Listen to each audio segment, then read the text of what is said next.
Boa noite. Iniciamos a nossa web na UC de manutenção de sistemas elétricos. Primeiramente, bem-vindo a todos, né? No novo módulo aí, o módulo específico 2, que nós vamos tratar. Nós só tratamos fundamentos. Na segunda, né? Nós tratamos montagem, agora manutenção e, por último, projeto, né? Então, vamos ver manutenção de sistemas elétricos, manutenção de sistemas mecânicos e manutenção de sistemas de controle e acionamento eletromecânico, certo? Então, vamos iniciar na mesma sequência, né? Primeiro eletricidade, depois a parte mecânica e, por último, controle, né? Então, a manutenção. Então, lembrando que a manutenção é basicamente o ato de manter o equipamento, né, em suas condições de projeto durante a sua vida útil. É lógico que a gente já viu lá em fundamentos, viu um pouco em montagem também, sobre os tipos de manutenção, né? Então, quando a gente busca delongar a vida útil do nosso ativo, a gente está fazendo manutenção preventiva ou preditiva, né? E o que que difere? A preventiva é a manutenção programada, né? Você programa de acordo com as experiências ou com o manual do fabricante, depende muito da área, né? E do tipo de ativo que você tem. Você pode fazer a preditiva, que é acompanhando, né?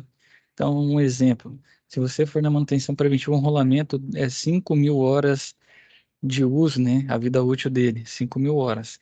Se você for na preventiva, quando der 5.000 horas, você vai lá e troca. Não interessa se tá bom ou não, troca. Se for na preditiva, se você, por exemplo, usar análise de vibrações para ver como está o seu rolamento, né, no seu sistema como um todo, pode ser que ele dure 6.200 horas. Então, você tem um ganho de 1.200 horas aí, que na preventiva você teria trocado. E a preditiva você acompanha até muito próximo à falha, né? É lógico que vai de acordo com a criticidade do seu ativo na sua linha de produção, mas não foge muito disso, né? Você vai tentar levar o máximo da vida útil buscando uma economicidade. A preditiva tem um gasto elevado com equipamentos, né? Como essa tecnologia, as principais são termografia e análise vibracional, elas têm um custo mais elevado hoje para a gente. Mas a aplicação dela e os ganhos, né? Dependendo do tipo de ativo que você cuida, tipo da unidade de fábrica que você trabalha, pode trazer ganhos aí, né? Grande escala, justamente porque você vai até o máximo da vida útil do seu equipamento. Então, para o crescimento de qualquer organização, é necessário que haja uma organização. Então, crescimento de qualquer companhia, né, qualquer empresa, precisa de organização, que é o base, né? Então, por isso, foram criados alguns órgãos para esse fim. O trabalho em uma indústria exige o respeito a algumas regras já ajustadas por uma equipe de especialistas, né? E essas regras aí, convenções, se chamam, né, o órgão responsável por essas regras se chama ABNT, então, Associação Brasileira de Normas Técnicas. A manutenção em si é muito guiada em cima das ABNTs. Questão de projeto também, também. Então, assim, a ABNT regula, né, grande parte das áreas de tecnologia aqui no nosso país. Todas? Não, tem algumas normas que ainda não tem. Por exemplo, vou dar um exemplo, gestão de ativos, né, é uma PAS 55 que tem na Europa. Foi criada a ISO 55000, tem a 55001, 55002, 55003, mas não tem a BNT, NBR nenhuma, né? Então não tem ainda uma norma, que NBR é normas técnicas brasileiras, né? Norma brasileira de regulamentação, sempre da BNT. Então, na Alemanha é o Deutsche, eu não sei se é alemão, né? Institute for Nürburgring, ou Nurman, né? Deutsche Institute for Norma, né? Que é a norma DIN, que a gente lembra muito aí dos disjuntores, né? Lembra da DIN? Então, ela significa isso, né, em alemão. E em Portugal, né, o Instituto Português de Qualidade, o IPQ. No Brasil, o manutentor, ao realizar suas atividades diárias, baseia-se principalmente na BNT e na DIN. Nos serviços elétricos, é muito comum empregar a BNT 5410, que cuida das instalações elétricas de baixa tensão. Então, comum é a gente chamar de NBR, né? 5410, sobre a eletricidade, que a gente viu lá em fundamentos também, muitas vezes, né? Então, já as normas regulamentadoras que são elaboradas pelo Ministério do Trabalho apenas para cuidar da segurança do funcionário são obrigatórias. Aqui já são as NRs, que, salvo engano, vai até 35. Eu lembro da 35, que é de altura. Eu não lembro quantas são NRs. Né? Se são 37, mas elas são mais pautadas sempre para a questão de segurança, né? São 37 NRs mesmo. Então, elas têm um enfoque sempre na segurança. NR35, né? Trabalho em altura. NR10 para trabalhos com eletricidade. Vai ter NR para trabalho com vaso de pressão, NR para trabalho em espaço confinado, NR para segurança, né, de equipamentos, é 12, é 13, e assim vai, NR18, né? Então são muitas NRs aí, mas são sempre estabelecidas pelo Ministério do Trabalho focadas em segurança. Então, na manutenção elétrica e mecânica, as duas normas mais empregadas são NR10, que é para parte de eletricidade, e NR12, né, os equipamentos mecânicos mais pautados na segurança da utilização, né, normas de segurança de atividades elétricas e normas de operação e manutenção de equipamentos, respectivamente.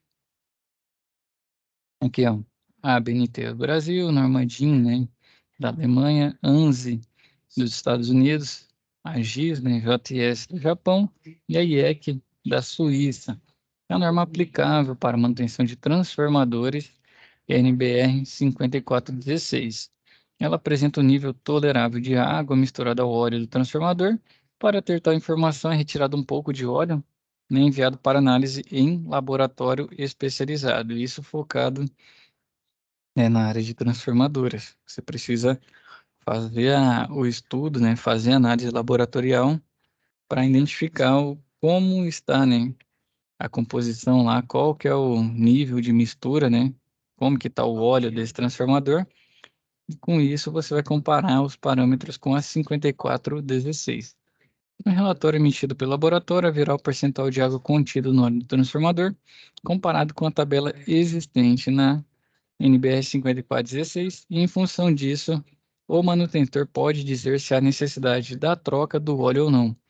Outra norma aplicável para manutentores da parte elétrica é a NBR 12090, para chuveiros elétricos, terminação da corrente de fuga, que apresenta um dos itens de teste sobre a corrente de fuga tolerável para um chuveiro elétrico. Todas essas normas devem ser observadas por todos, não apenas pelo público técnico. Então, aqui, ó, um bom manutentor, para poder prestar um serviço de excelência, tem que ter uma boa noção de símbolos aplicados na indústria. Tem um quadro, né, mostrando o diferencial. Por exemplo, corrente contínua é muito similar na norma dos Estados Unidos, né, na ANSI, né, o DC, né, Direct Current, que a gente viu lá em fundamentos e depois viu também na área de montagem. Nas demais o símbolo é igual. A alternada, muito parecido, só na norma japonesa, né, que são duas ondas em vez de só uma. Corrente contínua e alternada, similares, né, nas normas que a gente está vendo aqui no quadro. Nossa corrente alternada trifásica, 3 condutores, 60 Hz, tensão de 220. Como que eles fazem vamos falar, essa projeção? Como que eles colocam nos equipamentos, né, conforme a norma? Então aqui é 3, né, que é trifásico, traço 60 Hz, 220 volts. Então você pode ver que na ANSI, lá, ó, duas fases, 3 cabos, 60 ciclos, né, e 220 volts. Acaba que é até estranho, duas fases, né, na ANSI, porque duas fases e 3 cabos, né? Meu irmão é 3 fases e 3 cabos, né? Mas aqui tem olha lá, um trifásico com neutro, né? Ele já muda lá na norma ANSI. 3 fases, 4 cabos, 60 ciclos. E assim vai. Então, aqui tem um diferencial, né? Como cada norma, projeto, terra, e esse G, como fala, generalizado, né? Todos têm o mesmo símbolo, massa também muito parecido, né? A diagramação das simbologias. Positivo, igual, negativo, tensão perigosa, ligação delta, né, o triângulo, ligação estrela, estrela com neutro acessível, zigue-zague, ligação triângulo aberto, o resistor. Resistor muito parecido também, né? Só na norma do Japão que tem 3 formas nela, A, B, C. Resistor com derivação, indutor, bem parecido também. Capacitor, muito parecido em todas as normas. Capacitor com derivação, capacitor eletrolítico, ímã permanente e diodo semicondutor. E aqui são vários diagramas, né? A gente vai ver aí, ó, tem o Zener. Passar rápido aqui, mas vocês têm acesso a isso tanto aqui na nossa web quanto no nosso livro. Para-raios, ali embaixo tem par termoelétrico, tem mais uma aqui, ó, buzina, né? Cigarra, campainha. A cigarra tá aqui embaixo, diferente da campainha. Campainha, sirene, cigarra, lâmpada de sinalização e indicador. Pode ver que isso vai variando aí, conforme a norma, né? Temos watímetro, voltímetro, amperímetro, integrador de energia, tomada e plug, fusível, seccionadores, disjuntores. O disjuntor já é um pouco diferente, se você for procurar, né? Até a forma de representar também os seccionadores, aqui é o interruptor tripolar. Pode ver que é um pouco diferente. E assim vai. Aqui vai ficando mais equipamentos. Apesar que nem tanto, é um fechador, um comutador. Vai ficando diferente. Principalmente na ANSI, né? A ANSI o pessoal não gosta de ser muito igual dos demais, não. Ó. Tem muito diferencial nas projeções, né? Na simbologia. Indicador, comando de bobina, abridor com comando por pressão. Você pode ver que a DIN, a BNT, muito parecida, muito provavelmente a BNT deve pegar por base a DIN, né? Pode ver que sempre é muito parecido. A ANSI já é totalmente diferente das demais. Autotransformador, transformador de corrente, transformador de potencial. E aqui outra tabela para a gente conferir. Transformador de dois enrolamentos com diversas derivações e transformador de dois enrolamentos com variação contínua de tensão. A recomendação de segurança também são previstas em manuais de operações de equipamentos, comentando sobre zonas de perigo, como o operador deve trabalhar, o uso de EPI, esse é o principal, o uso de EPI. Porque o que que acontece? Um bom ponto aqui para a gente conversar. Na eletricidade, na mecânica, na pneumática, na hidráulica, onde for, o EPI ele é necessário. Por quê? Querendo ou não, quando a gente tem mais experiência, a gente, de certa forma, vai perdendo o medo, né? Não precisa desse EPI não, esse EPI vai me atrapalhar até eu achar onde está o EPI X, até eu ir no meu armário, né? Eu não vou não, eu faço aqui, já fiz 2, 3 vezes, nunca deu nada. E um exemplo é com eletricidade mesmo. Aconteceu com um colega, ele trabalhava com instalação de equipamento de ar-condicionado, subiu no telhado, né? Confiante ali, tranquilo. Já fez muitas vezes, né? Não estava usando EPI nenhum, tranquilo, foi, encostou no condutor, não viu, estava descascado. E ele acabou pegando no condutor com a mão fechada, né? Então, o normal quando você toma um choque é travar, né? Você trava os seus músculos. E aí, infelizmente, ele acabou pegando com a mão fechada e quando ele começou a tomar choque, ele travou, né? Então ele grudou. Por exemplo, se a criança vai com a ponta dele, toma um choque, dá tipo um susto, um espasmo, a mão fica distante do ponto de energia. O dele, ele tava com a mão fechada, a mão travou de vez e ficou lá grudada e acabou tomando choque até virar óbito, né? Infelizmente. Então, assim, dependendo da forma como você toca e a reação do seu corpo, a mecânica, a biomecânica, né? A mecânica do nosso corpo vai ter uma reação já programada, né? Que quando toma choque é travar, né? Enrijecer o músculo. No caso dele, deu ruim porque aí ele fechou a mão de vez no condutor e ficou grudado. Imagina se tomando choque de 220 por um bom tempo, né? E aí é onde entra muita experiência, muito tempo. Já vi colegas também na.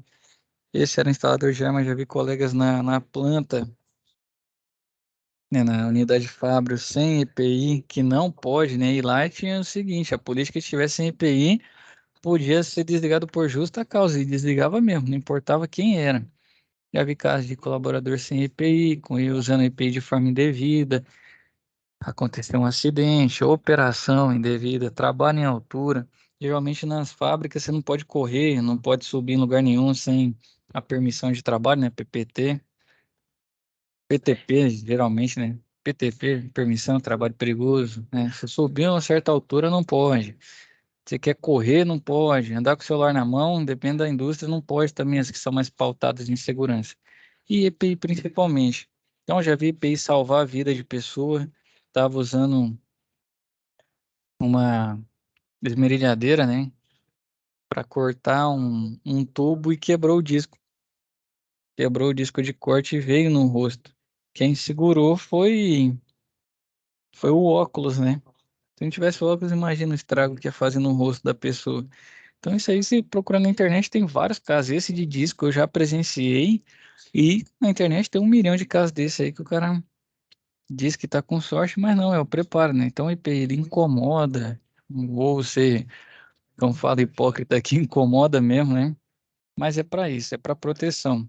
Porque é muito necessário, né, a gente fazer o uso dos demais. Até porque quando a gente sai para trabalhar, né, a gente quer voltar inteiro para nossa casa. E o EPI é um desses garantidores, né? Fazer as operações com cuidado, com segurança, proceder conforme as normas e utilizar os EPIs.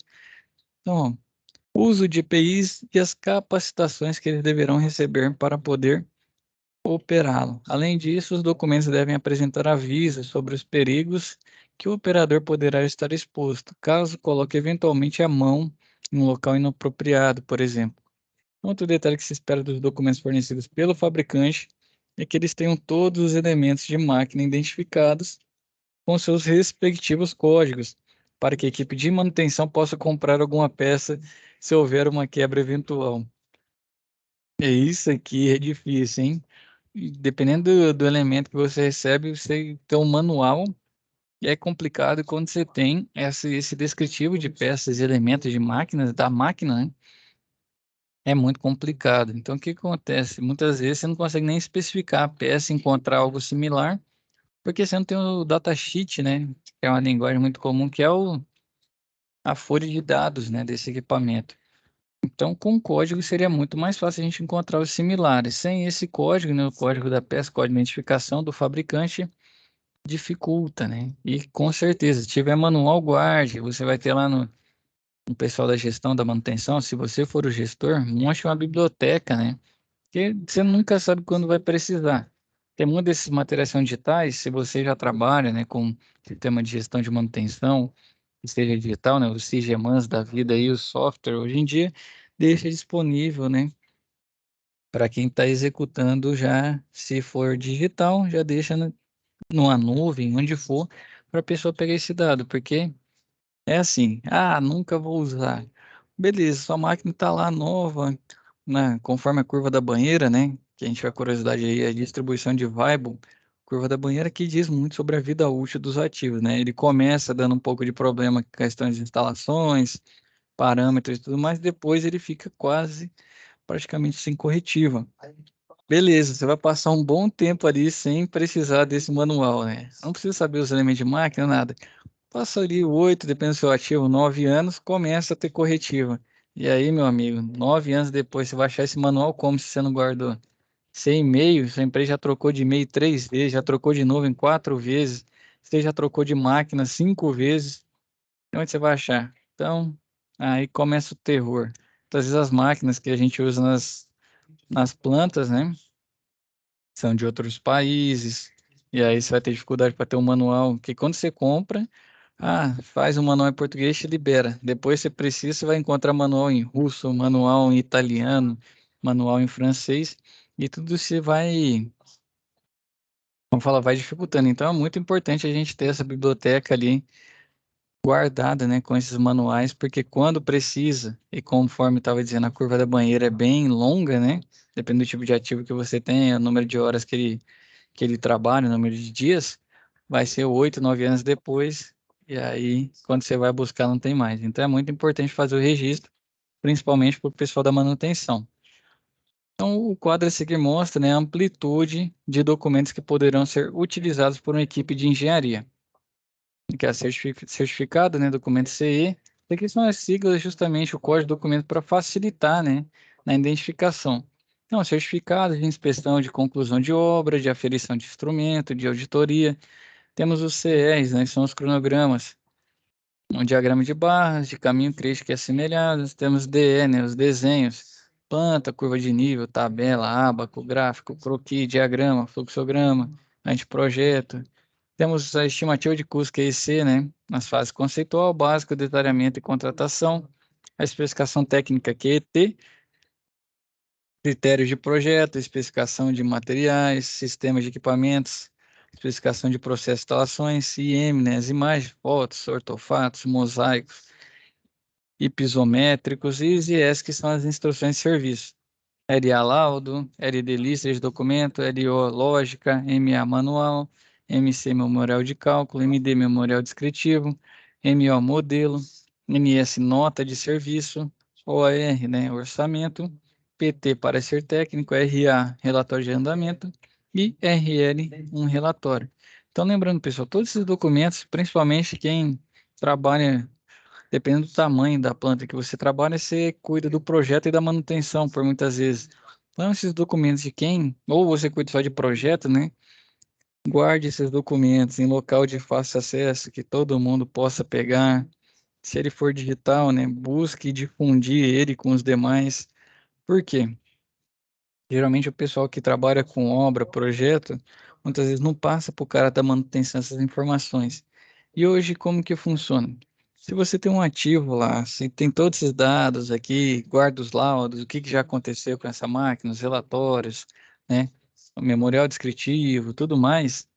Quando alguém chega para dar manutenção depois, ele está munido desses dados e facilita muito a vida dessa pessoa na execução do serviço, porque você muitas vezes não tem o visual ali tão simples, né? Às vezes tem que desmontar, depende do caso, tem que quebrar, ainda mais na elétrica, você tem que sair quebrando ali os eletrodutos que estão passando na laje. Imagina, embutido, o terror que vai ser. Então, com o projeto facilita demais, né? É muito mais simples e armazenar essa documentação que pode parecer, é só papel, tá fazendo peso, na hora que precisa, meu amigo, é de extrema importância e faz muita diferença. Aqui eu estava falando antes sobre termografia e análise vibracional. A termografia nos sistemas elétricos é muito importante. Hirohito, você já usou uma câmera termográfica?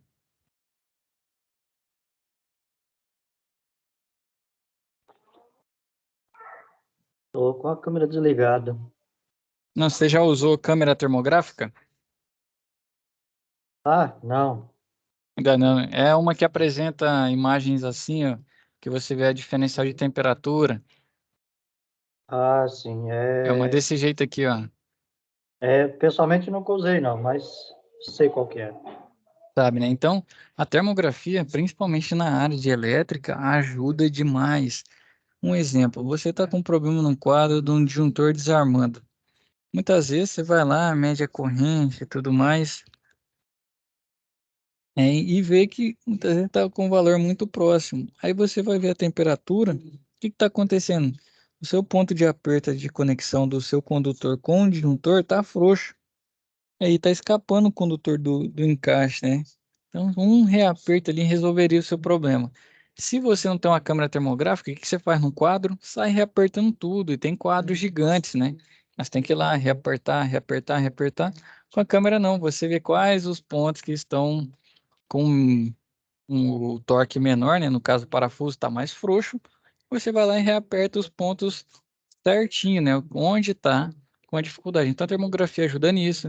Ajuda a ver se os condutores estão tendo efeito do fator de agrupamento, um está interferindo no outro, está tendo uma temperatura mais elevada. Você consegue pegar, muitas vezes, picos de energia, até vamos dizer que você está sem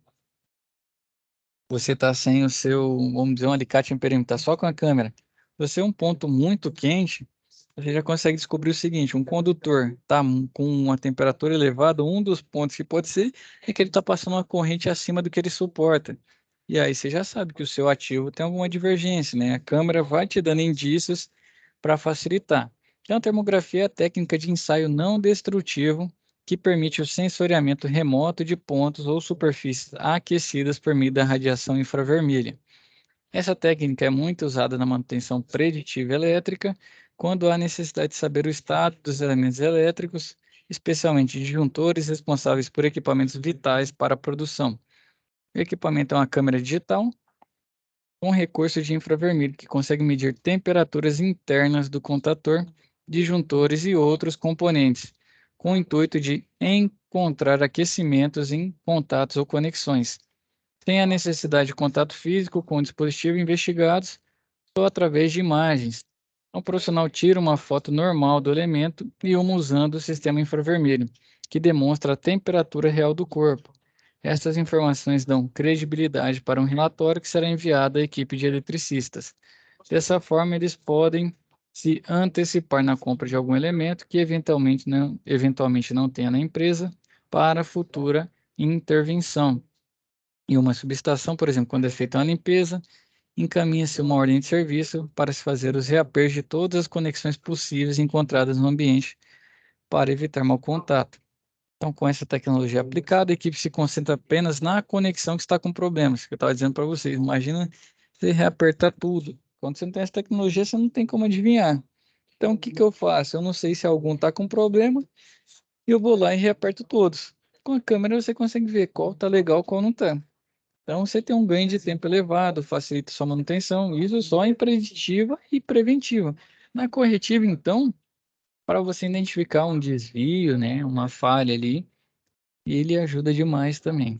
Então, com essa tecnologia aplicada, a equipe se concentra apenas na conexão que está com problemas, reduzindo o custo de mão de obra para a empresa, além de não haver o desperdício de tempo. Dessa forma, trabalha-se somente onde é necessário. Então, depois de reapertadas as conexões que sinalizavam problemas, é refeito o serviço termográfico, comprovando a eficiência do trabalho da equipe. Empresas que têm certificações de qualidade necessitam arquivar esses relatórios para apresentá-los em auditorias realizadas por empresas certificadoras. Então, aqui a imagem, né, da câmera termográfica em ação, ele vai mostrando os pontos de maior temperatura. Como que é feito? Os de maior temperatura vão ficando mais próximos da cor vermelha. Aqui na imagem está vendo que pela fotinha parece um CLP, né? Ali na parte direita ele tem uma temperatura maior, está na cor vermelha. As outras partes, né? Por exemplo, a, o quadro em si, né? Que é só metal, ele está azul, ó. Aqui embaixo, um dos disjuntores, pelo que eu estou vendo, parece ser um disjuntor, ele está meio azul também. Ah, não, um tá azul, o outro tá colorido, então ele vai variando do vermelho até o azul, onde o vermelho ele tá com ponto de maior temperatura e o azul de menor temperatura. E aí vai subindo, ele sai do azul, vai passando pro verde, vai ficando amarelo até ir pro vermelho. Eu não lembro mais da época de ensino básico, né? Mas são as cores primárias, salvo engano. É isso mesmo, né? Amarelo, vermelho e azul. E aí, do azul para o vermelho, acaba passando ali do azul para o verde, do verde para o amarelo, do amarelo para o laranja, do laranja para o vermelho. Eu não lembro direito, mas tem essa familiaridade entre as cores e elas vão trazendo para a gente, né, essas informações referentes ao nível de temperatura. Se for um quadro, igual essa imagem aqui, ó, você pode ver que são 3 contatos, né? E um deles está com uma temperatura bem elevada. O que que pode estar acontecendo? Reaperto?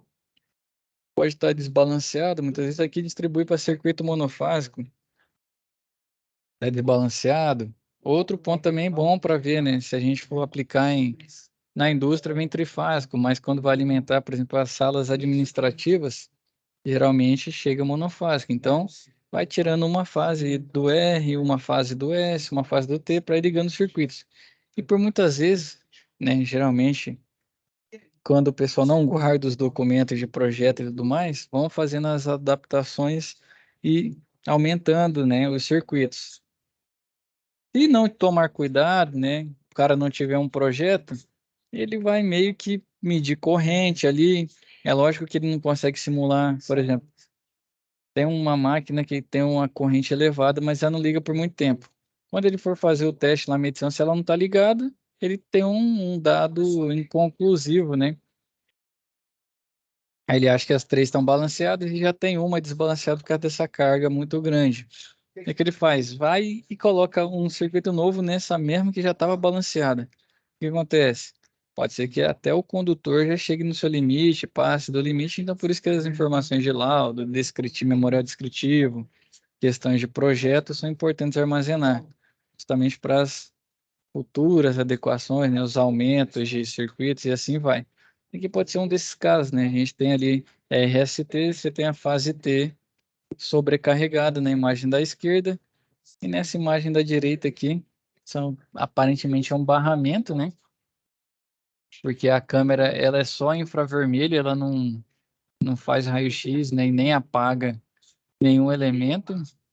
Parece ter um barramento ali, os dois pontos centrais estão com temperatura bastante elevada. Você pode ver que o condutor também está elevado ali quando chega no próximo ao ponto de contato. Nos demais ele fica na mesma cor dos outros, né? Mas nesse ponto aí você tem uma temperatura elevada e é um ponto que você vai investigar. A corrente de partida, sendo a termografia trazendo para as questões de corrente na manutenção, né? Corrente de partida é a corrente elétrica consumida no instante que se liga o motor. Nesse momento, a corrente é de 6 a 9 vezes maior que a corrente nominal, porque há a necessidade do campo magnético vencer a inércia do motor. Então, você lembra de montagem lá? É Hirohito mesmo, né? Qual que é o tipo de partida? É Hirohito mesmo? Isso, Hirohito. Certo. Você lembra lá qual que é o tipo de partida lá de montagem de sistemas elétricos que a corrente fica 6 a 9 vezes maior? É a partida direta, né? No caso. Exatamente. Então, motores menores, né? Quando a gente viu 5 CV, tem lugares que aceita até um pouco maior para a partida direta que tem essa corrente muito elevada. Quando você tem a estrela triângulo, você vai ter uma corrente elevada, mas por um tempo menor. Então você eleva a tensão, né? Até que ele chegue à corrente nominal. Então você eleva a tensão, ele vai chegar na corrente X, e aí quando ele muda do estrela para o triângulo, ele vai e fica na corrente nominal. Tem um pico? Ainda tem. Quais são os elementos que a gente usa hoje para evitar, né? O soft starter e o inversor de frequência, né? Já chama de inverter já, o inversor de frequência, né? Justamente para atenuar essas correntes de partida. Mas aqui, né, dependendo do nível de ativo que você tem, nível de investimento na sua planta, é muito comum você ainda ter para os motores menores, né, corrente direta e estrela triângulo. Então, a corrente de partida termina quando o motor começa a trabalhar na corrente nominal. A relação entre a corrente de partida e a corrente nominal normalmente aparece na placa de identificação do motor, que é IP sobre N, né? E é corrente, a gente lembra lá dos fundamentos, lembra das bonequinhas coloridas lá, o Is, salvo engano, era uma menininha amarela quando a gente fez, então, e é para representar a corrente, né? IP, corrente de partida, sobre a corrente nominal. Essa é a relação que a gente consegue ver qual é o pico, né? Quantas vezes maior do que a nominal. A corrente nominal é a corrente elétrica determinada pelo fabricante e na qual o dispositivo trabalha em regime normal. Ela deve estar descrita na placa de identificação do componente, como motores, disjuntores e contatores. Então, a nominal é a que a gente usa de base, né, para saber se o nosso equipamento está funcionando bem, está com algum desvio. A corrente é um bom parâmetro. Se a gente tiver um nível evolutivo maior na manutenção, a gente consegue fazer análise vibracional, né? Ou usar a termografia, dependendo do elemento da construção do seu motor, mas o mais comum para motor é a vibracional. Então, se você não tem né, esse nível, você vai verificar, por exemplo, a corrente é um bom parâmetro para ver se ele está ali muito próximo da nominal, está tendo um rendimento dentro do esperado, né? Está exercendo o trabalho que você deseja, você acredita, né, e confia pelos dados que você mediu ali de corrente, que ele está funcionando bem. Tá uma corrente elevada, você fala, ui, tá, qual que é o meu fator de serviço, né? 10% a mais ele suporta da carga, né? Às vezes eu estou colocando aí para trabalhar uma carga maior do que a nominal, né? Ou tá com algum surto também, estou com algum problema nas bobinas, né? Então já vou fazer a medição aqui, vou conferir como que estão.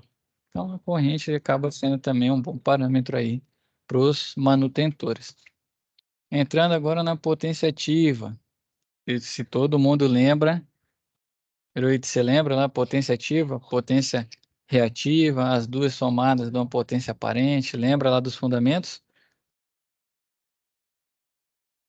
Era a moça vermelha, o vestido vermelho, lembra? Não, deu Tá branco. lembrado não? Então vamos lá. Se lembrasse, a gente já dava um salto aqui, mas isso é muito importante na parte de manutenção, a gente entender de potência, porque dependendo do caso, a gente não encontra a placa do motor, não encontra a placa do fabricante ali descrevendo os dados. E aí, como que você faz? Você vai ter que, por muitos casos, né? Vou usar de exemplo um parâmetro, um chuveiro, que eu creio que é o mais simples, todo mundo aí já teve uma curiosidade de trocar uma resistência e tudo mais. Se muitas vezes você não sabe, né? Por exemplo, a potência do seu chuveiro, o que que você faz? Você vai lá, pega ele e coloca na temperatura mais quente, né? Você não abre o chuveiro de uma vez também, e nem abre o fraquinho para não danificar, você abre num volume de água, né, legal, né? De descarga ali, a vazão de água bacana. E vai lá e mede a sua corrente, né? Você vai lá, mede a corrente, a tensão você sabe, joga o que a concessionária te fornece, e com isso, né, multiplicando corrente que você mediu na temperatura mais quente para ver a corrente mais alta do seu chuveiro. E uma tensão, que é a fornecida, né? A gente leva de base a nominal. Com isso, você vai ter a potência aparente, que é corrente em ampere, e tensão em volt, você tem VA, né? Volt ampere, que é a unidade de tensão aparente. E com isso, você já tem um dado bacana. Para você achar uma potência ativa, né? O que que você faz? Você pega essa potência aparente e multiplica pelo fator de potência. Se fosse nesse caso do chuveiro, você já teria dificuldade, né? Porque, infelizmente, se você não tem dado nem da potência, você dificilmente vai ter o dado do fator de potência. Mas com a potência aparente, você já consegue fazer vários trabalhos, né? Escrever ali, por exemplo, selecionar um condutor, se você quiser mudar, ver se realmente o que está instalado é adequado, né, para a situação. Mas se chegar a potência ativa é aquela que realmente vira trabalho. É quando existe uma modificação de energia elétrica em qualquer forma de energia favorável, né? Ou térmica, luminosa, mecânica, né? Sem que exista a obrigatoriedade de uma transformação intermediária de energia. Então, a ativa, ela é medida em watts. Então, o que é comum quando a gente pega uma ficha de um equipamento nosso aí, tá escrito em watts. Se eu pegar essa potência em watts, dividir pela minha tensão, vamos dizer um equipamento monofásico, né, que a nossa concessionária fornece 220. Se eu pego a potência em watts, divido pela tensão em volts, eu não tenho a corrente de trabalho, né? Por quê? A corrente ativa, ou a potência ativa em watts, em situações normais, né, motores, ela é bem menor do que a potência aparente, que é em VA. Então, o que que a gente faz? Se eu pegar a potência ativa em watts e divido por 220, eu vou ter uma condição de corrente menor do que o real, né? Porque é o fator de potência. Então, muitas vezes pode me levar a selecionar tanto o condutor quanto os demais dispositivos, contactor, disjuntor, relé, de forma equivocada. Então, por isso que é importante saber esse conceito de potência ativa, potência reativa e potência aparente. Potência aparente em VA, potência ativa em watts e potência reativa em VAR, né, em VAR. Então, a potência ativa é aquela que efetivamente está transformada em calor, luz ou movimento. Os equipamentos que consomem quase que exclusivamente potência ativa são chuveiro, aquecedor e forno em resistência. Então, o fator de potência, né, deles são bem próximo a 1. O que que é isso? O fator de potência é como se fosse o percentual da potência aparente transformada em potência ativa. Se eu tenho um fator de potência 0,9, isso significa que 90% da minha potência aparente é convertida em potência ativa. Exemplo, Se eu tenho 1000 VA de potência aparente e um fator de potência 0,9, significa que 90% é convertido em potência ativa. Então, dos meus 1000 VA, 9 vai virar 900 watts e os outros 100, né, vai ser VAR, 100 VAR.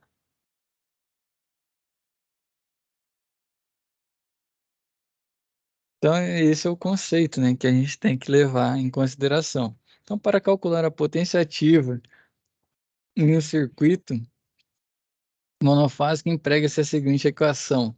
A potência ativa é igual a tensão vezes a corrente vezes o cosseno de φ ou fator de potência, né? Depende aí, de cosseno de θ, na verdade. Aqui está uma letra diferente, onde eu aprendi era o cosseno de θ, né? Que parece um φ mesmo, se eu ainda lembro o alfabeto grego. Mas é o fator de potência, esse elemento aqui, para a potência ativa. Se for trifásico, o que que muda?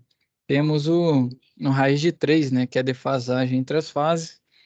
Esse fator só entra no trifásico, então é raiz de 3 vezes a tensão, vezes a corrente, vezes o fator de potência para circuito trifásico.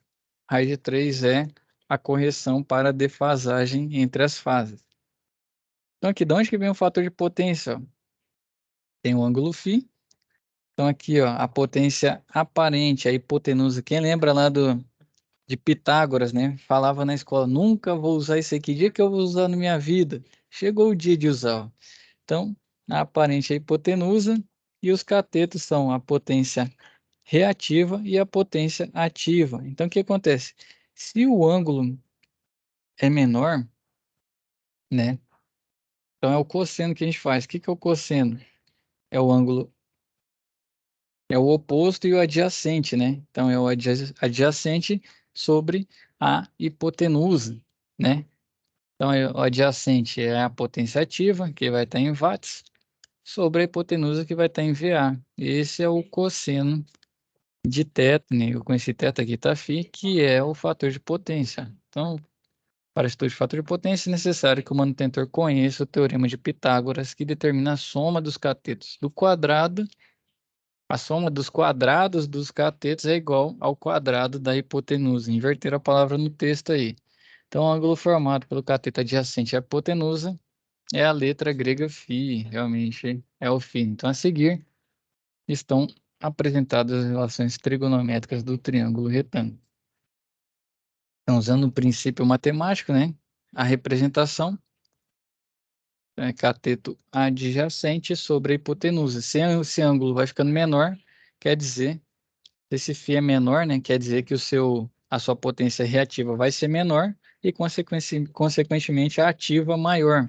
E o contrário também é verdadeiro. Se o seu ângulo vai ficando maior, você tem mais reativa e menos potência ativa.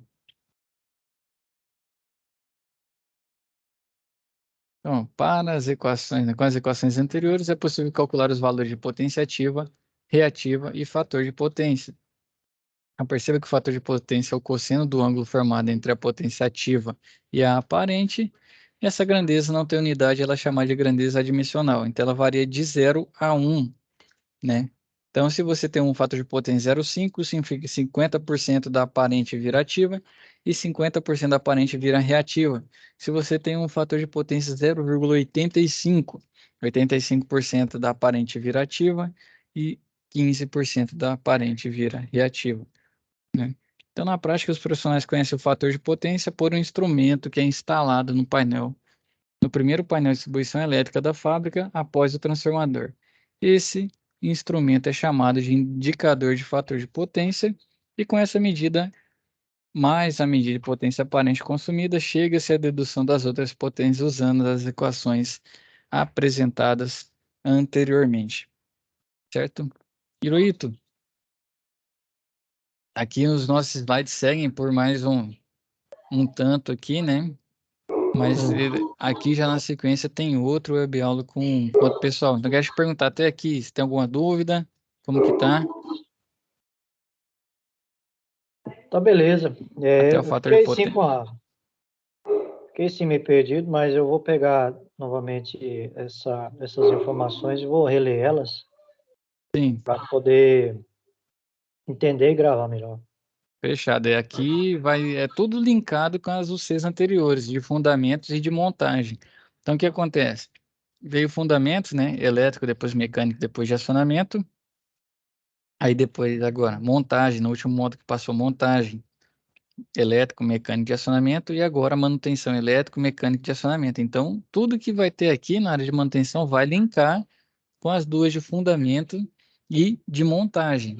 Então, toda hora que eu vou tocando no assunto aqui, a gente vai lembrando. É lógico que entrou termografia que não tinha, questão de algumas simbologias que não tinha, algumas técnicas de manutenção que a gente não viu em montagem nem fundamento, mas a base conceitual vai vir de lá, certo? Então, de qualquer forma, se você não tiver acesso aí na plataforma, tem os vídeos no YouTube, tem uma playlist lá só da sua turma, você pode ir voltando e aí vendo as web aulas certinho de cada UC, que aí vai ajudar. Excelente. Fechado? Fechado. Vou olhar. Combinado então, meu rei. Agradeço a Obrigado. presença.